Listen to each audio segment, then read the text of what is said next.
Hi everybody, if you found yourself watching this video but haven't watched the previous videos in this series yet, I do recommend giving them a watch just for some context, but otherwise let's hop into things.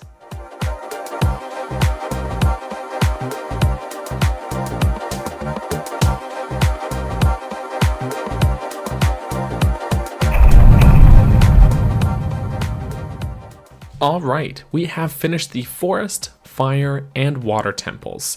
There's some debate about the quote-unquote correct dungeon order at this point in the game. Navi's hint seems to imply the Shadow Temple, but if you talk to Saria via Saria-sung, she'll imply the Spirit Temple. The quest status subscreen also seems to indicate that the Spirit Temple should be next, and really, as far as progressing through their respective dungeons, the items obtained in the Shadow and Spirit Temple don't have much impact on each other. All of that said, every guide I have indicates that the Shadow Temple is first, and really that's the way I've always played it. As far as the difficulty curve goes, as well as thematics in relation to the game's story, it just makes the most sense this way. Odds are it was simply changed during the game's development somewhere along the way, which is why there are some breadcrumbs to imply the older order, but I digress. Since we've beaten the Water Temple, we can trigger this cutscene in which Kakariko Village is on fire.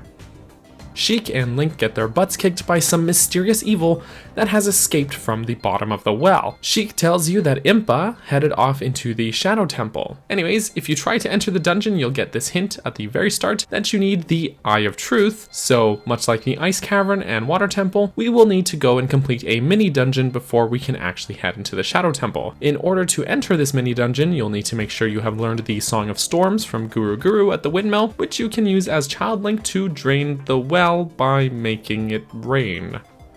Somehow. Anyways, buckle up for literally my childhood nightmares as we head into the bottom of the well.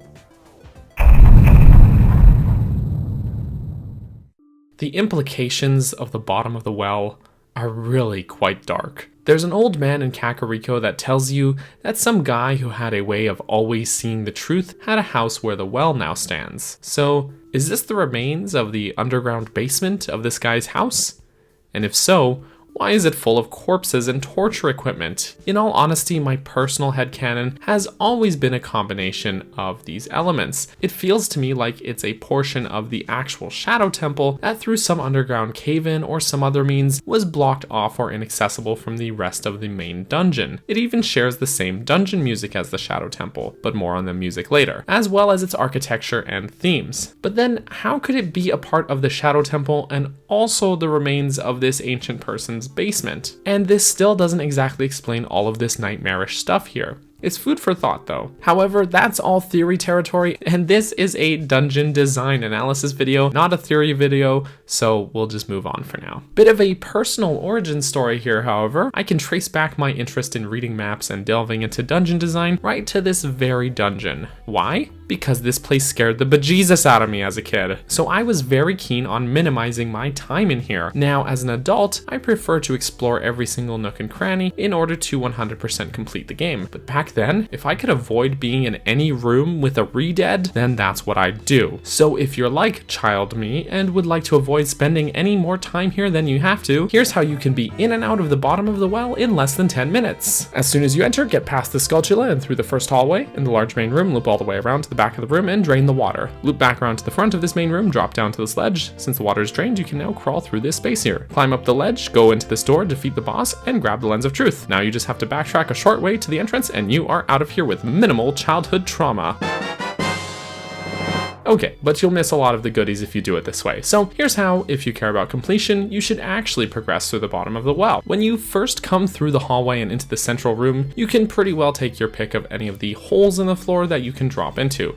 Heck, you may just stumble into one by accident, since you can't even see most of them without the Lens of Truth. You'll find yourself in the basement where you can obtain the map. Grabbing these silver rupees in here will unlock the door at the top of the ladder, which takes us back up to the main floor. You can sneak around through one of these invisible walls in the interior of the central room to grab this large chest with the compass.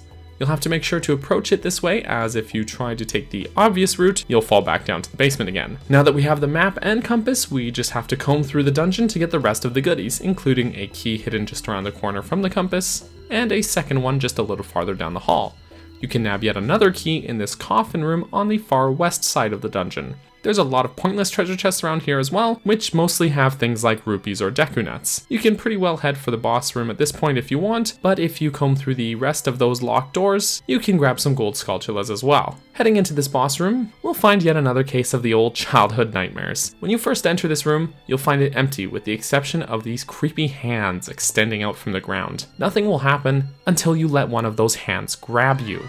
At that point, Dead Hand will emerge. In my honest opinion, Dead Hand is hands down the most nightmarish and creepy enemy in the entire series. You can only hurt him by striking his head, but just to add to the tension and creepiness, you can only reach his head if you do the following. Let Link get grabbed by one of the hands, causing you to be unable to move. Let him approach you in his creepy little way, and wait for him to lower his head as he tries to bite you. The fact that the only way to break through his defenses is to put yourself at risk only makes this fight more scary. You can kill the hands if you want, but a new one will always regrow to take its place. The best tactic I know of is to break free from the hand's grip as quickly as you can, and then charge up a spin attack. That way, when he lowers his head, you can hit him with the powerful attack, which also has ample reach. Defeating him gets us the Lens of Truth. With the Lens of Truth in our hands, we can either use it to make sure we didn't miss any secrets, or simply head out. As just a quick note, I recommend having gotten the upgraded magic meter by this point as well, since using the Lens of Truth will allow us to see hidden secrets, invisible objects, and etc., but will do so at the cost of magic power. With that said and done, we can return to the future, use the Nocturne of Shadow, light these torches, and head into the Shadow Temple.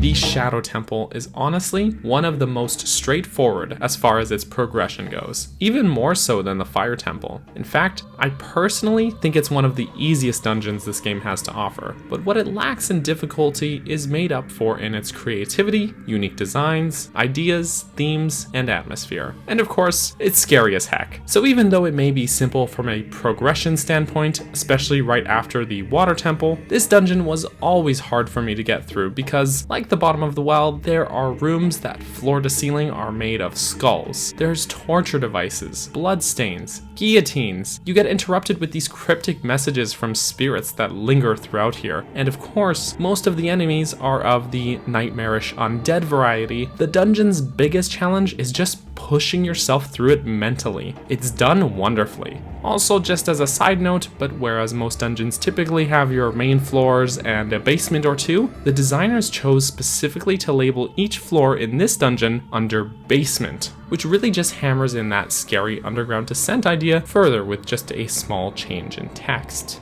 Oh, and the music. It's not exactly easy listening, but dang if it doesn't do its job. The entire time we have this drumming, which feels like at the very least a hint towards the boss looming at the end of the dungeon. If you aren't familiar with who that is, you'll get why that makes sense later. There is, like the Fire Temple, these chanting choir voices throughout.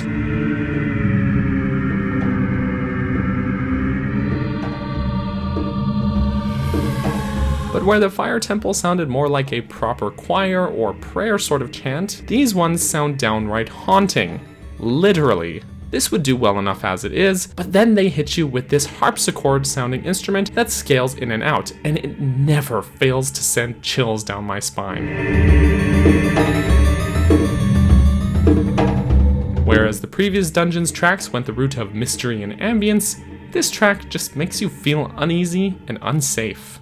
Due to its straightforward descent, I like to think of this dungeon as having a sort of 3-act structure that you'd normally see in plays and film. The first act being the top floor with all the crisscrossing leading down to the large open room. The second act being navigating all of these small side rooms off of the large open room. And the third act being in which you take the ferry ride, nab the boss key, and fight the boss. Because of this linear 3-act structure, I'd argue that this is the dungeon with the least amount of backtracking, but being straightforward isn't necessarily bad. The Water Temple, for example, was quite complicated from a navigational standpoint, but the atmosphere of the dungeon was actually fairly tranquil. Here, because we aren't stopping to plan, the tension is never lost, as we have to press onward constantly. So let's take a look at that first act. As soon as you enter the dungeon, you'll need to hookshot across the gap in the hallway here, where you'll be prompted to go back and get the Lens of Truth if you haven't already. You'll find this puzzle in which you need to rotate the statue to the correct direction. You can find which one is the right one using the Lens of Truth. Do this puzzle incorrectly and you'll suddenly be dropped to your doom. Completing it successfully will unlock the door here. However,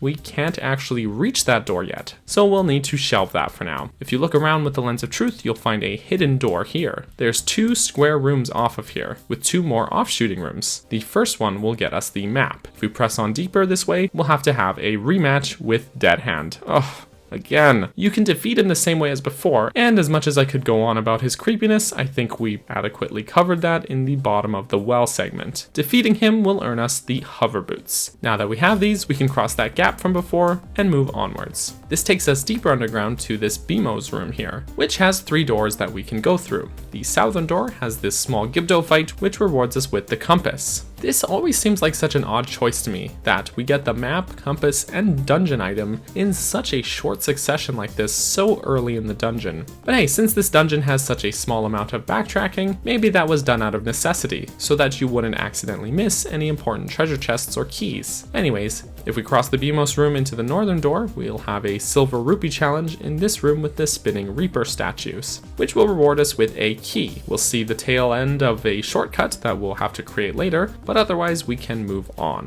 We can bomb this last wall in the Bimos room, spend that key on the locked door, and head down this hallway where we'll be ambushed by 4 Skulltulas if we're not careful.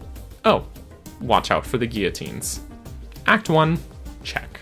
We'll kick off Act 2 with this large open room. This being what I would say is the closest thing this dungeon has to a central room. Skipping past these guillotines, we'll fight a Stalfos and be faced with a fork in the road. If we skip across these invisible platforms and head left, we'll find a room with another one of these Reaper statues. Though this room is completely optional, but good if you want the gold Skulltula. The other path, to the right, will have us hover across this big block, can't imagine what purpose this serves, unlock the door with the silver rupees, and head into this room with the falling spikes of death type machine. This room honestly feels like a prison with these cells off of the sides. You can use the Lens of Truth to pull a block out of the wall, which you can use to prevent yourself from getting, impaled. There's a few extra chests, another gold Skulltula, and a key in this room to collect. Now we can cross to the last door in this large open room, spend that key, and we'll be in this room with the invisible spikes. There's 2 doors, but they are both locked. Kill the Redeads, collect the silver rupees, and it'll unlock the lower door. This next room with the giant skull torch thing will get us another key, which we can use to go back and unlock the upper door. This takes us down a hallway in which we need to use the iron boots to prevent ourselves from getting blown back by these big fans. At the end of it, there is again 2 doors. The first one only leads to an optional room where we will fight some Redeads. The other, less obvious room will need to use the hover boots and wind from one of these fans to reach. Another simple room, kill the enemies, find the key hidden in the room, and unlock the door. This takes us to the end of the second act, but if need be, you can now pull that block out of the way from here to create that shortcut back to the start that I mentioned before. Otherwise, we can move on. So Act 3 of the dungeon starts us on this ferry. We can play Zelda's Lullaby to get the boat moving, and we basically just have to survive the boat ride while it carries us across this huge chasm. All the while, Stalfos will board the ship and attack you. It's eerie and one of the dungeon's most unique segments, but especially if you have the big Goron sword, these guys shouldn't give you too much trouble. At the end of the passage, it starts to sink, so we need to quickly abandon ship. We'll find ourselves in this room with this big opening, but before we cross it, we'll head into this other room to the side. This maze sort of room looks empty enough, however you can only see the actual structure of the maze using the Lens of Truth. The room has a door in each corner, including the one we just came through. If we head into the door to the south, we'll find a key. The door to the west is an optional room with money and another gold Skulltula, but the most important one is the door to the north, in which we'll find the boss key. Just make sure to react quickly enough with Din's fire to burn these wooden spikes, because this room is a literal death trap. Now we just need to cross this big chasm, which I'm really not sure how I ever figured this out, but we do so by firing an arrow at the bomb flowers at the base of this big statue, which falls into place to create a bridge. Great! Now we just spend that last key, pass through this room using the Lens of Truth and hover boots, and into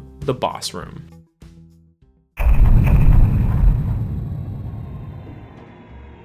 When we enter the boss room, we'll simply drop into the hole in the floor and fall down. Strangely, we take no fall damage, as we have landed on a strange floor that has a bit of bounce to it. And then the drumming starts. The ground we have landed on is a big drum, and we have just come face to face with its drummer, Bongo Bongo.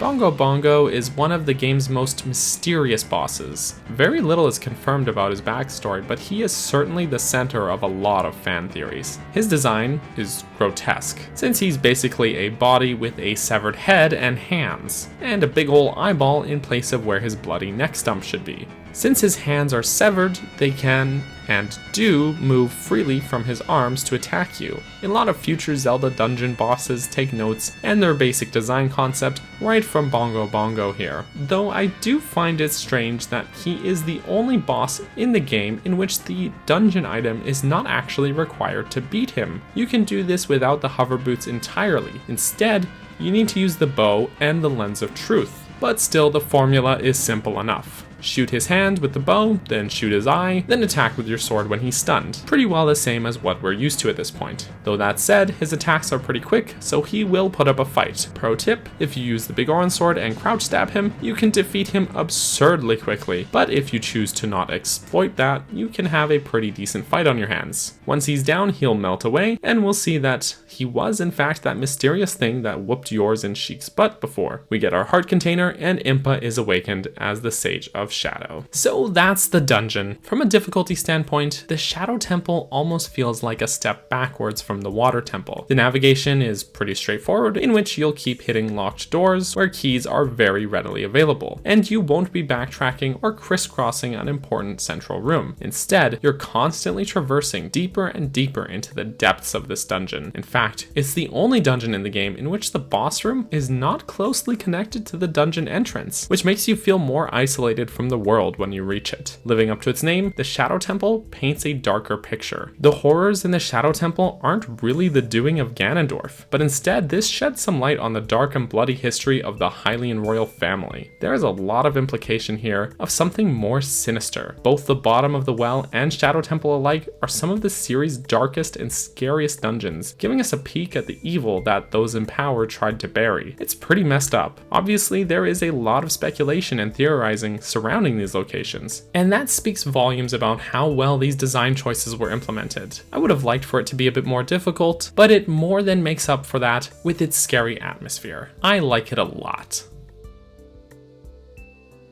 Thank you so much for tuning into this video. If you enjoyed it, make sure to subscribe and stay tuned for when the next one comes out. I also just wanted to say a quick thanks to those who supported me on Patreon, particularly those who supported at the cheese tier or higher, which includes Brenda, Tetra, Callie, and Finley. Thank you so much again, you guys, and I will catch you next time. Bye bye!